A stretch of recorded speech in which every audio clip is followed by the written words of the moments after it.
Kita ke berita berikutnya. Polresta Pontianak Kota mengamankan 4 orang penganiaya terhadap korbannya lantaran bermain layangan di kawasan Pontianak Utara, Kota Pontianak, Kalimantan Barat.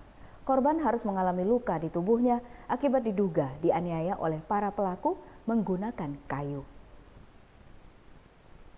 Gara-gara bermain layangan, 4 pelaku berinisial SAR dan FY harus berurusan dengan polisi lantaran diduga menganiaya korban berinisial I di kawasan Pontianak Utara, Kota Pontianak, Senin 9 September 2024.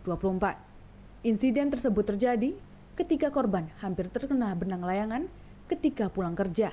Karena kesal, korban memarahi pelaku yang berada di sekitar lokasi rumahnya. Korban pun memukul rekan pelaku yang saat itu berada di lokasi hingga dilarikan ke rumah sakit.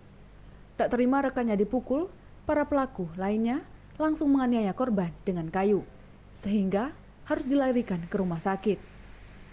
Pasca kejadian tersebut, korban langsung membuat laporan ke polisi dan 4 tersangka ditetapkan tersangka. Sementara Polresta Pontianak juga menerima laporan balik atas dugaan penganiayaan terhadap rekan pelaku.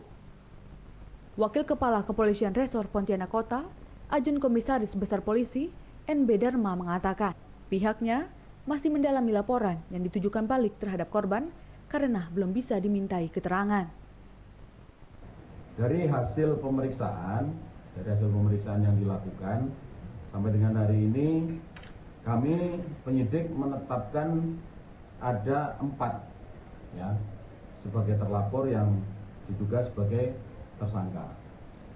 Atas dasar pemeriksaan ini tentunya kita sudah lakukan upaya paksa, dalam hal ini melakukan penahanan terhadap 4 orang dimaksud.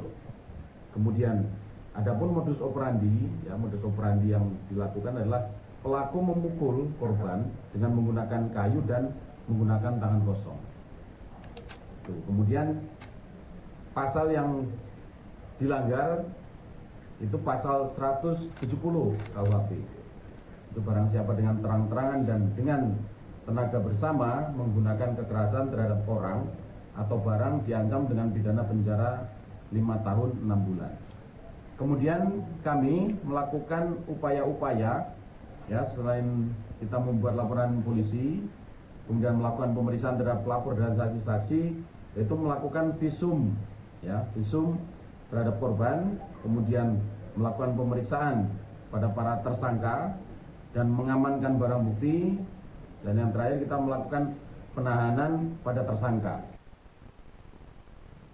Wakapolresta menambahkan, pihaknya berkomitmen untuk menangani kasus ini dengan adil dan meminta masyarakat untuk tidak terprovokasi atas kejadian tersebut guna menjaga Kamtibmas di Kota Pontianak.